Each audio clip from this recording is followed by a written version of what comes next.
Shalom Yasharala.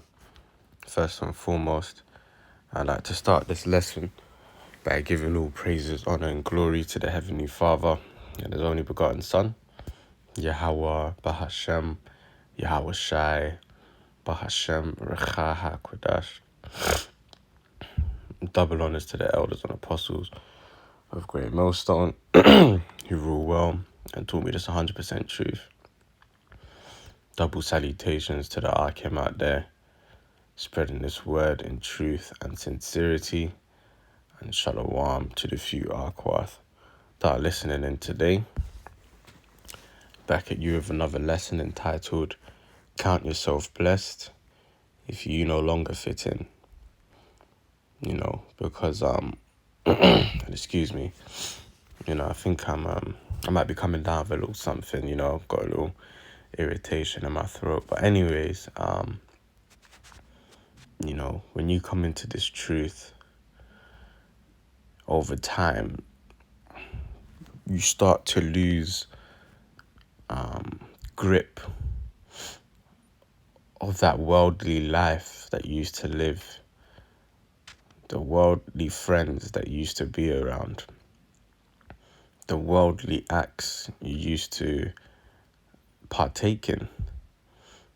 You might even start to lose family members, close friends, wives, children, quality of life. Alright. But fact of the matter is, you just no longer fit in. You're now an outsider. You've become separate from the rest. The scriptures talk about be ye separate. So when you come into this truth, you pretty much become a lone wolf, which is why I've got this picture here. Because now it becomes about you and Yahweh Ba'ashem Yahweh Shai. And of course, the sincere brotherhood, if you're blessed enough to be around like-minded individuals, okay? But the fact of the matter is, you're no longer going to fit into this world no more, man. Because same way Yahweh Shai was not of this world, same way you're not of this world. And even if you try and force it, it just won't work out. You'll feel that your spirit is adverse to those people in the world, those old friends, those old family members. You'll feel it in your spirit that you're no longer, you don't really have anything you can relate on. Because here they are still worrying about football and Kim Kardashian and this new album and those new shoes. But all you're focused on is the kingdom and staying on the right path, doing this things, following the law, statutes and commandments to the best of your ability to ensure your salvation, that you don't really have time to be thinking about all this worldly nonsense that they do, because really and truly, you're thinking on a whole another level, man. You're thinking on a way higher level than the average human, man. So they can't comprehend spiritual things because they are not spiritually discerned, as it says in 1 Corinthians chapter 2. And that's why you no longer can see eye to eye with those worldly individuals anymore.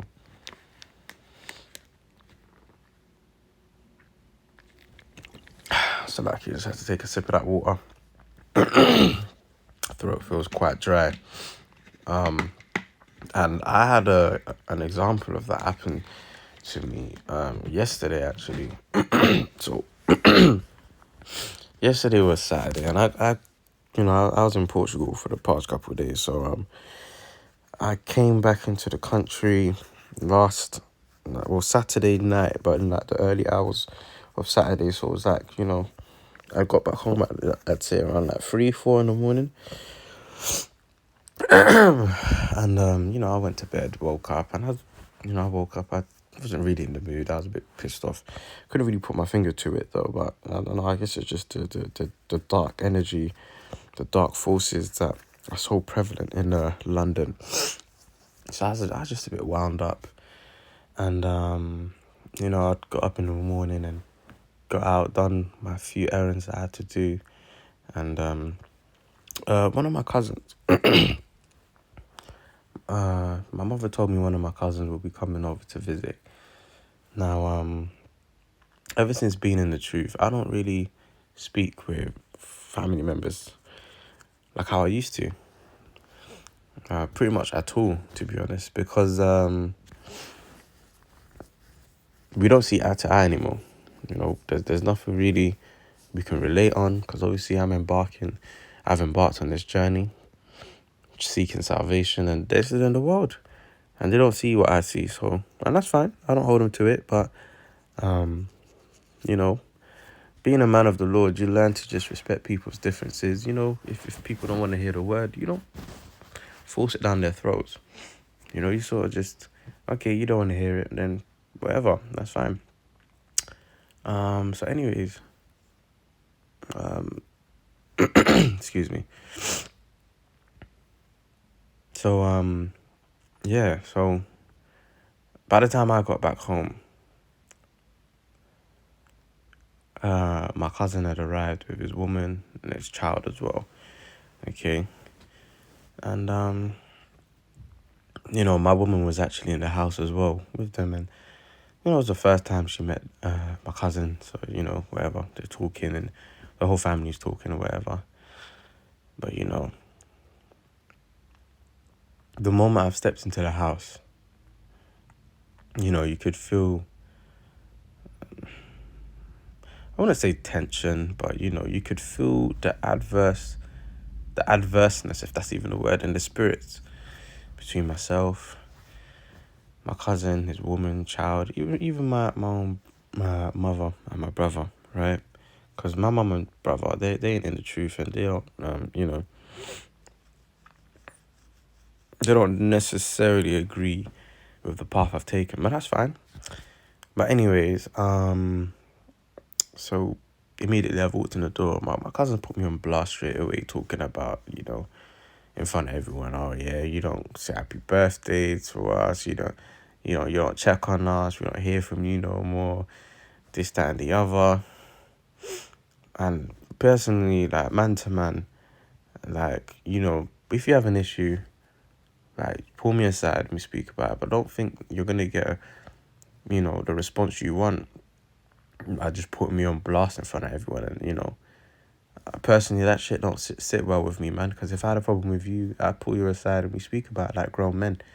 You know, I ain't gonna try and make a joke out of it. Because, you know, a lot of people do that to lighten the blow, to try and make a joke out of it, but it weren't funny. You know, so I just sort of was like, you know, I just been in my own thing now, you know, just been in my own world, you know. But, anyways, that happened, and then, you know, I pulled my woman to the side after some time.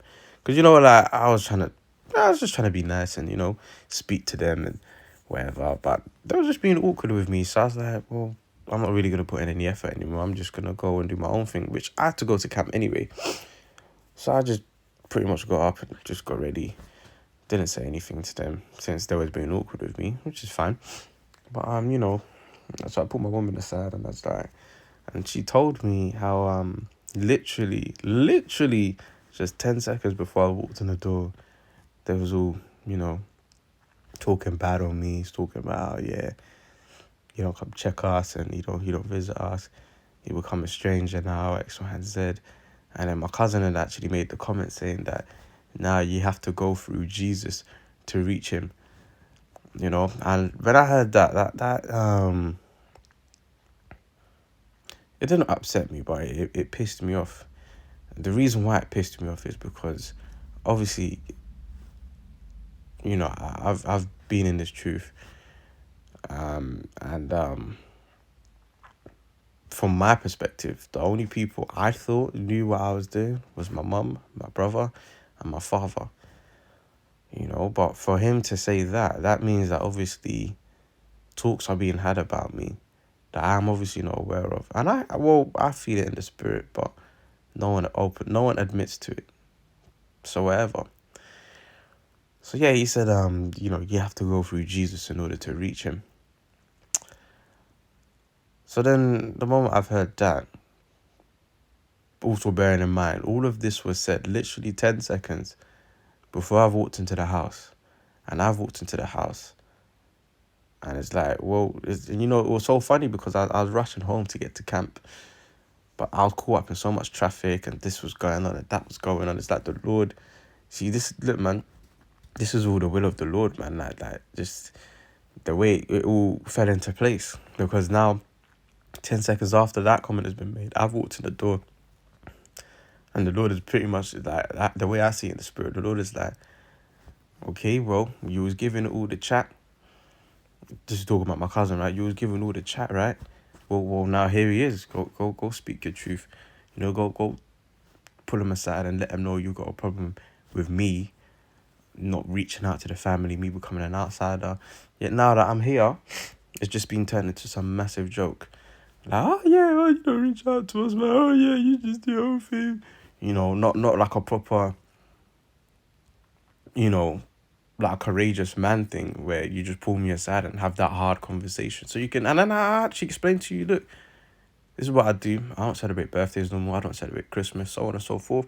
I can break it down to you, but because of the way you approach the situation, I'm just giving you some sheepish answer and, and then I found out what you'd actually been saying about me, and now I've just walked out the house, I've gone to camp, and I ain't giving you no acknowledgement because I can't respect it.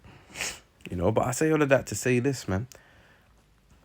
As the title of this lesson is, count yourself blessed if you no longer fit in. Because the fact of the matter is, I no longer fit in with my family. I no longer fit in with a lot of my friends, pretty much all my friends. But that's okay. Man. This is how it's meant to be. We are being separated from the profane, man.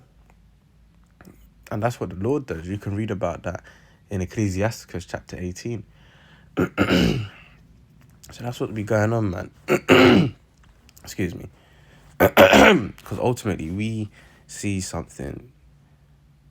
The men of the Lord are men of vision. They're visionaries.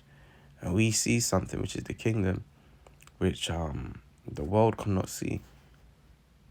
Okay? The world cannot see the kingdom of heaven. They can't see that Yahushua is coming back soon, but we can.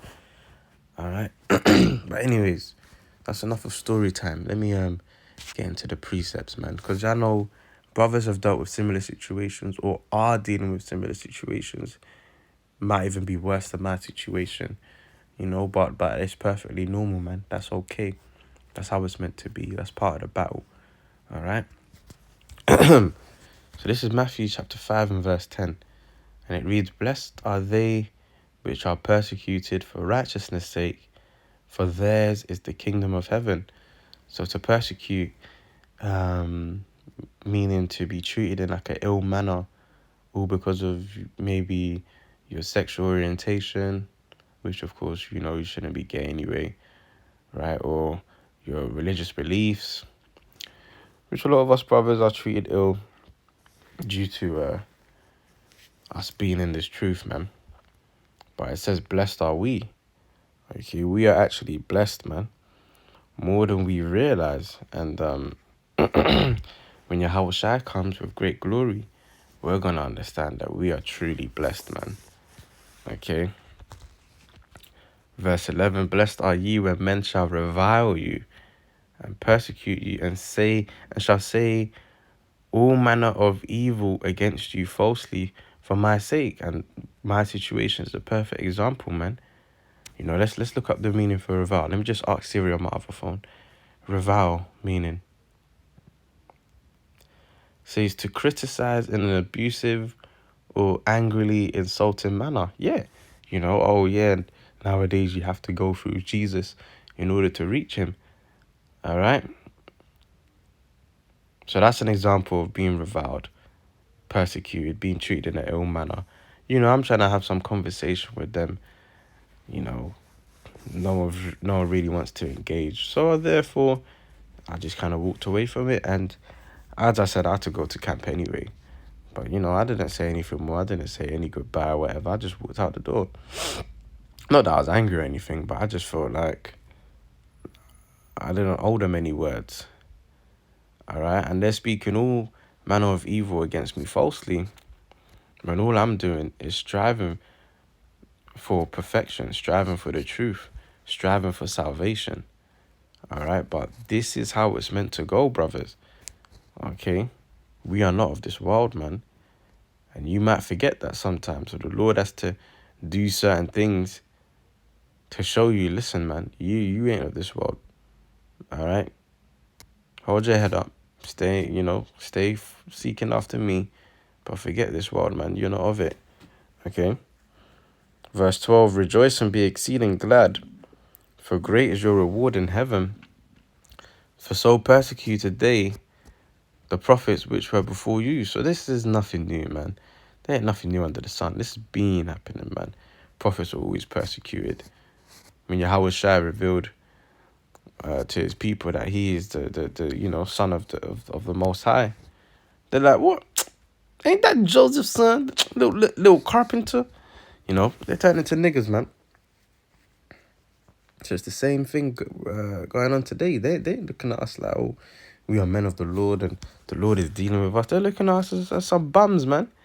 Just some religious niggas with Bibles and dresses on, and they don't really see anything more to us. But they will do when, Salaki about that. I haven't eaten yet, it's early in the morning. It was 8:15, I woke up not long ago. But anyways, yeah, man, they don't see our glory yet, but 1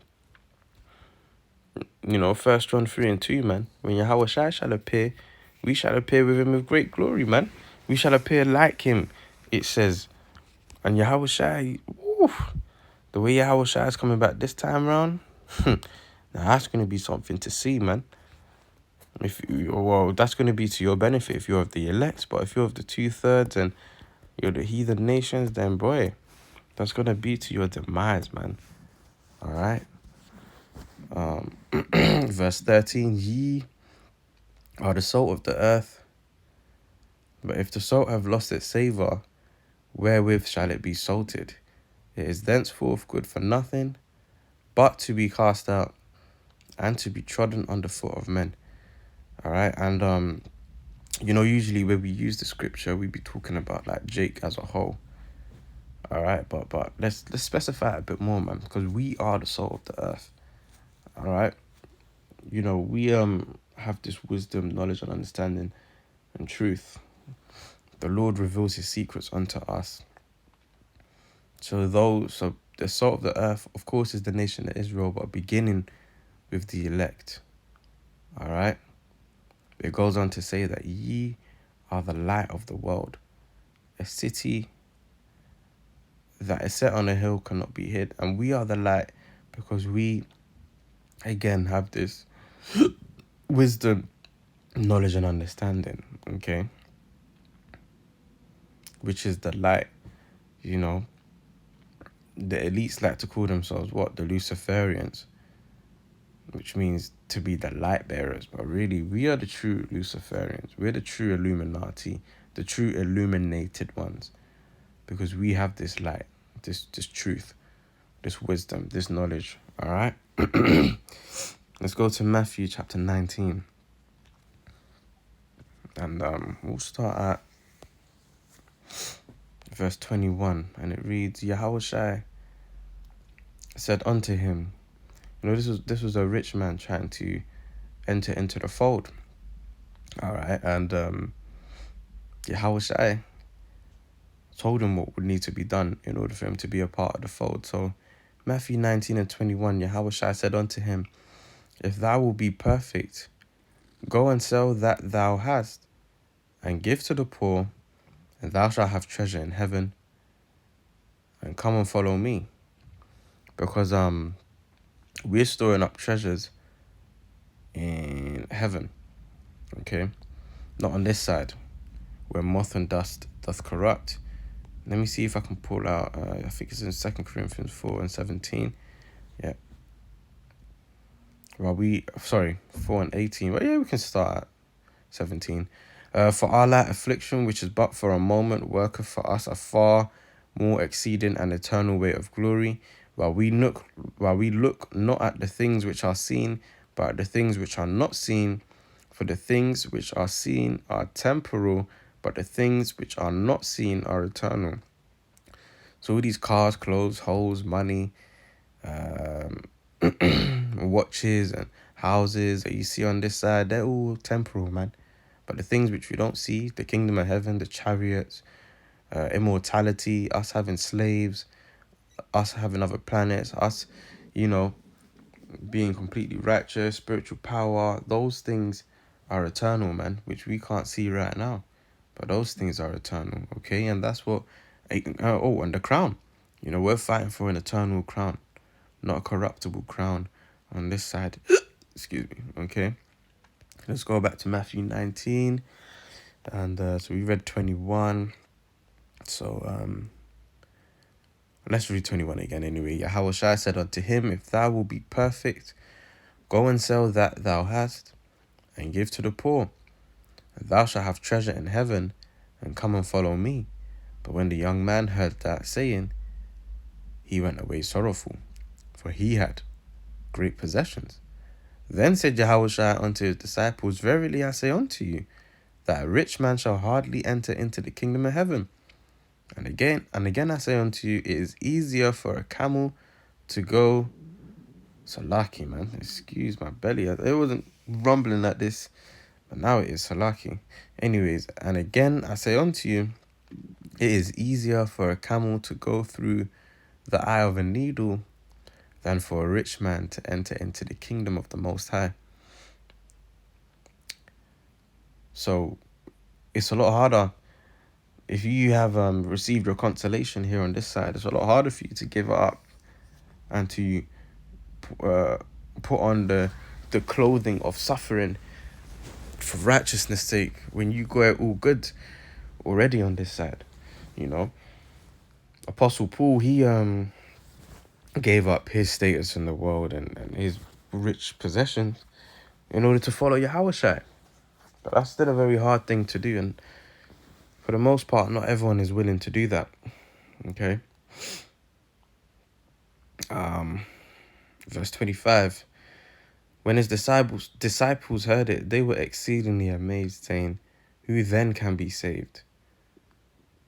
But Yahushua beheld them and said unto them, with men this is impossible, but with the Most High all things are possible. So pretty much you have to have the Spirit of the Lord dealing with you in order for you to make such a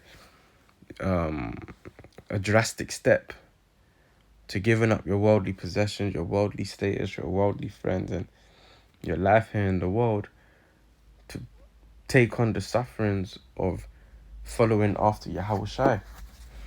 Okay? Verse 26, but Yahushua beheld them and said, I read that. Verse 27, then answered Peter and said unto him, behold, we have forsaken all and followed thee. What shall we have therefore? And Yahushua said unto them, verily I say unto you, that ye which have followed me in the regeneration, okay, because Yahushua wasn't coming to establish his kingdom during this time. So, you know, we believe Peter was also King David, and King David came back in our time as King Marsha. Okay, so that's Peter following Yahushua in the regeneration, because when Peter came back as King Marsha, what was he doing? He was doing the work of the Lord. So therefore, and you know, he's in the spirit world right now, but he would be a part of the elect, and he will be returning alongside with Yahushua in great power and glory. Okay, so let's read verse 28 again. And Yahushua said unto them, verily I say unto you, that ye which have followed me in the regeneration, when the Son of Man shall sit in the throne of his glory, ye also shall sit upon 12 thrones, judging the 12 tribes of Israel. And everyone that hath forsaken houses, or brethren, or sisters, or father, or mother, or wife, or children, or lands, for my name's sake, shall receive 100-fold, and shall inherit everlasting life. So this is the sacrifice we have to make in this truth. We have to let go of our worldly lifestyle, worldly possessions, even some of our worldly companions, man, and follow Yahweh Shai, knowing that we're going to receive that 100-fold in the kingdom. Okay? But this is something not many are willing to do. That's why the scriptures say, for many are chosen, but few shall be saved. What's that? 2 Ezra 8. And verse 3, I believe. Matthew 19 and 30. But many that are first shall be last, and the last shall be first. Okay? So we're last right now. We're going to be first, man. And those who are outside of this truth, following after Satan, following after this worldly life, they are first right now. And they're going to be last. Okay? Let's go to the book of John, chapter 15, starting at verse 16. And it reads, Ye, this is Yahweh Shai speaking, ye have not chosen me, but I have chosen you, and ordained you that ye should go and bring forth fruit, and that your fruit should remain, that whatsoever ye shall ask of the Father in my name, he may give it to you. All right, so we didn't choose the Lord, man. Whenever we woke up to this truth, that's when we was meant to wake up. And that was the Lord's doing, man. That was the Lord waking us up, knocking on our pineal gland. All right. 17, these things I command you, that ye love one another. Like, we got to, the brotherhood, man. We got to love one another, man, because we all going through some shit. Some speak about it and some don't. But we scripture say, let that brotherly love continue. All right. Verse 18, if the world hate you, ye know that it hated me before it hated you. Okay. If ye were of the world would love his own. But because ye are not of the world, but I have chosen you out of the world, therefore the world hateth you. So there's nothing you can do, man. If you now have family members, friends, woman, your children coming up against you because you want to follow after Yahweh Shai, that's just what comes with it, man. You either embrace it or you bitch up and you go back in the world, man, knowing that you're just going to be destroyed anyway. And your destruction is going to be way worse because it says, those who knew of me and forsook me shall be beaten with many stripes. I think that's in Luke. I think that's Luke 19, if I'm not mistaken, roughly paraphrasing. Okay. John 15 and 20.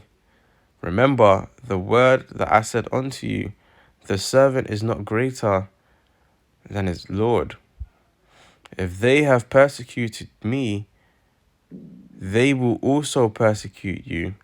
If they have kept my saying, they will keep yours also.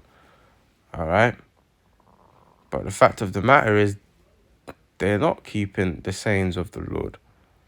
Rather they reject it. But you are, and that's why they come up against you. Okay.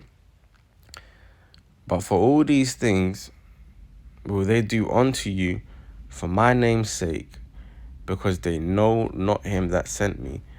Because trust me, if they knew the glory and the power of Yahweh Ba'ashem Yahweh Shai, they'll put some respect on your name, man. But this world is under such a dark vibration, and they don't believe in the Lord, that they believe they can pretty much do whatever the hell they want, and there'll be no repercussions for it. But, they're in for a very, very, very rude awakening, man. All right. Verse 22, if I had not come and spoken unto them, they had not had sin, but now they have no cloak for their sin. See, they ain't got no cloak for their sins, man. Because, none of us is completely righteous. We're in this wicked flesh. So we go off from time to time. But as long as we're doing the work of the Lord, and we endure until the end, We will have a cloak for our sins, man. All right? But those who reject this truth, right, who don't want to hear, who want to mock and scoff, they ain't going to have no cloak for their sins, man. And you know, they're going to have to pay for what they've done. Okay? Verse 23, he that hateth me, hateth my Father also. So really and truly, you don't hate the men of the Lord. You don't hate, you don't hate the men of the Lord. Really, who you hate is Yahweh Ba'ashem Yahushai. And trust me, when that time of judgment comes, you're gonna wish you loved you're gonna wish you loved the Lord, man. But it is what it is, man. As the saying goes, if you don't hear, you must feel. As the elder Apostle Gabar says, where words can't teach, adversity will. Where words can't teach, adversity will. Okay, adversity, a difficult or unpleasant situation. We're heading into many difficult and unpleasant situations, man. 2nd Esdras 9 talks about how the same must know it after death by pain. So, you know, you take your pick, man. You either know it now, you suffer patiently, or you're going to know it after death by pain. Okay? Let's close out in 1 John 2 and 15. Love not the world, neither the things that are in the world. If any man love the world, the love of the Father is not in him. For all that is in the world, the lust of the flesh and the lust of the eyes and the pride of life is not of the Father, but is of the world.